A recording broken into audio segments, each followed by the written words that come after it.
ప్రధానమంత్రి నరేంద్ర మోదీ తమిళనాడులోని డీఎంకే ప్రభుత్వంపై తమిళ వెట్రి కజగం అధినేత నటుడు విజయ్ సంచలన ఆరోపణలు చేశారు. డీఎంకే మోదీ రహస్య మిత్రులని ఆరోపించారు. కాంగ్రెస్ నాయకత్వంలోని ఇండియా కూటమిలో డీఎంకే భాగస్వామిగా ఉన్న బీజేపీతో వారికి లోపాయికారి ఒప్పందం ఉందన్నారు. టీవీకే తొలి సర్వసభ్య సమావేశంలో విజయ్ ఈ వ్యాఖ్యలు చేశారు.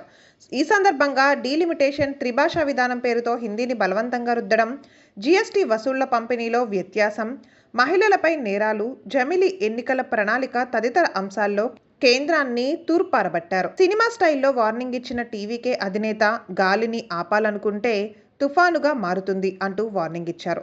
మిస్టర్ ప్రధానమంత్రి, తమిళనాడుతో జాగ్రత్తగా వ్యవహరించండి. మా రాష్ట్రం అనేక ఉమ్మడి ఒప్పందాలకు వేదిక.